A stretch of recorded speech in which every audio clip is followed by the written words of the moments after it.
What's going on, Masculine Post here, and welcome to the channel. Like, subscribe, all that good stuff to get the word out and show your love. All right. So, for those who are awake, for those who are aware of their surroundings, who know what's going on, you would notice that there is profit in dysfunction. Somebody is profiting from dysfunction.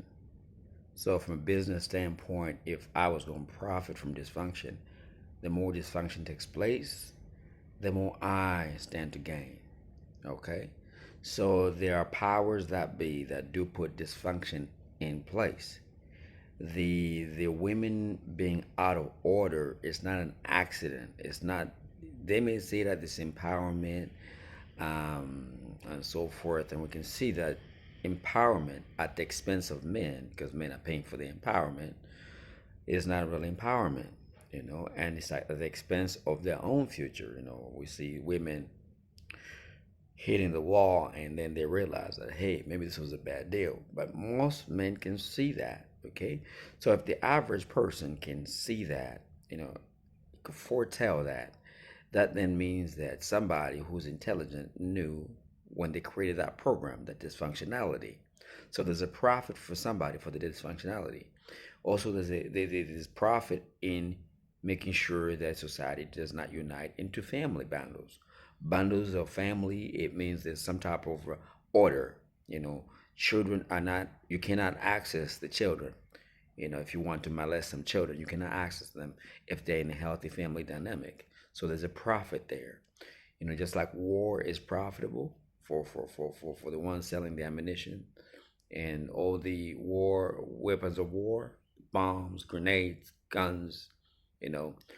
Same thing. There is that element of profitability that comes from it. Right now, the woman is very profitable because here's another thing. When someone is anxious and they're constantly anxious, they're going to ask the doctor. And the doctor's going to say, well, your anxiety is a condition, so we won't medicate you. So who's profiting? The pharmaceuticals. When you start to feel depression because you're functioning out of the order which you're made for. Just like if a lion try to be like a cat and stay in your home, it's functioning out of its natural order. So when you function out of your natural order, you're not going to be innately happy. Like internally, you're not going to be happy. So that dysfunction perpetuates the system that they got in place that helps them gain from you. So you as an individual, you go to your doctor because you're feeling depressed. They're going to prescribe antidepressants, and of course, ones who purchase more antidepressants are females of 40 to 50 upward. Okay, I didn't want to pull the research because I don't want to make this video long, but the one who creates the drug needs customers. So the dysfunctionality in women of depression because of the circumstances such as feminism helps them sell more drugs, helps them sell more makeup, helps them sell more BBLs. So, and then of course the frustration of the male helps them have all these chaotic males, which creates a negative environment, which is easy to control because I'll bring the solution. Okay, the government is not your friend, and these programs that are operating, they're not there by accident. So therefore, the few men that have shown discernment to see, hey, there's a problem here, let me educate the women. What do the women do? React, bite back, because they're operating according to the dysfunctionality that's got put in them. There's very few that see it and it says, hey, you know what? I'm not going to play to this. And the very few that do that they get aggressively attacked by the sisterhood. I'll give an example of a current story that's still going on.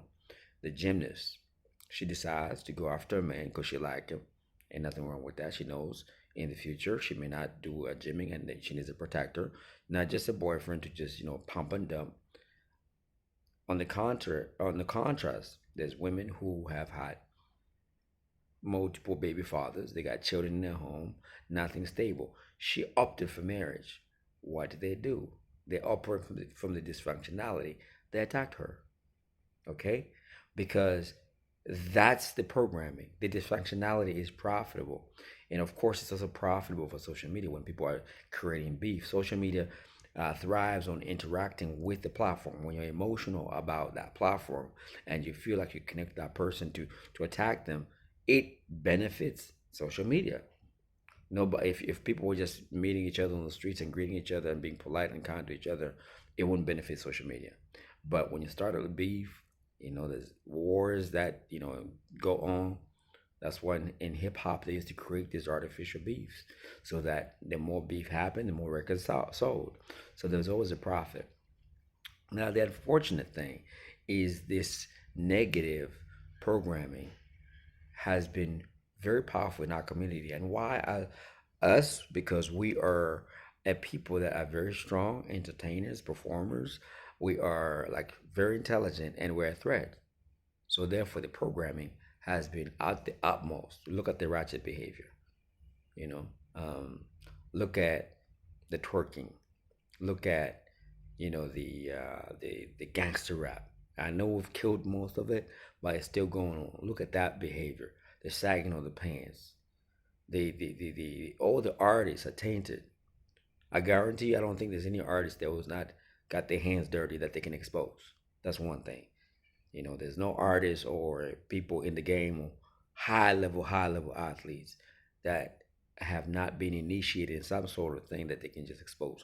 So if that's the thing, then it's going to take a few people, men, it starts with you, who peep the game and says, hey, we need to do this. And it's going to take a whole lot of courage in the women that want to be a part of all this, because for the majority of women, they're too far gone. When a woman is like saying, I can't eat that, I can't go here, I can't do that, man and shit, I don't need a man, I want one, even in church. It just shows that dysfunctionality is so deep. But like I said, somebody's profiting from it. So we as a people group have to exercise discernment. How am I participating in this? Because to change a culture, we can't reach everybody. This message is, I understand that I'm lucky if I'll be blessed enough if I get one ear to hear me out. The majority is just gonna dismiss it as just me just talking, just waffling on. That's it. Okay. So the discernment of the men is to say, hey, there's a dysfunctionality and somebody's profiting from it. So if somebody's profiting from it, they need to perpetuate it. It needs to keep going. And the women, they ate up the dysfunctionality, which is the feminism, whole liberation, empowerment, because it's not empowerment, because most women are depressed. Older women are depressed because they can't get what they wanted, because they got lied to. That's a dysfunctionality that's profitable. Okay? So now the identification by the few men, black men, who says, hey, go with me this way, because I can see that somebody's playing us. And then it's going to take a whole extra courage from the counterpart, the female, to say, hey, you know what, lead me, because I know I've been indoctrinated and programmed to function in this dysfunctionality, and I don't want to be a pawn anymore to that person, to that character, to that individual, to that system. I know that very few people can do that. I know that the men are tainted too, so it's going to take a few brothers and very few sisters who are going to have to snap out of the dysfunctionality, because it's been happening to us for too long. We're just reacting to the system. We cannot have our women be the image of like debased behavior. The ones that run the program are more debased. They just put us as the image of it. So I really wanted to bring this message to highlight that on one hand, I understand why I talk about the male female dynamics and what's translating right now. You A woman has to take accountability that it's still a choice for her to be all about the lashes and nails and the high demands. It's still a choice. But I understand somebody's pushing that dysfunctionality because it's profitable. Now, men, of course, they reject that, and they know that they don't want a woman of that caliber, really. But that's all they got, so they kind of like work with that. And then, of course, the dysfunctionality continues. And then there's a few dysfunctional males that look up to people like Chris Brown. I love the brother, but he's a toxic dude. You know what I mean? Like, principles, the music, the sound is good, but the content is not good. And they perpetuate that image that's us. And for us to change that narrative, we need to stand up against the ones who are running dysfunctionality. And that's changing everything from the music, who we look up to, who we allow to be in our community as a singer, even rap, because all these genres of music can be very positive. They can be very wholesome, but none of them are. From athletes to everything, we need to wipe the whole thing. That then means it's only going to be a few people. Okay, I don't want to make this too long, so all right, peace, love, and blessings.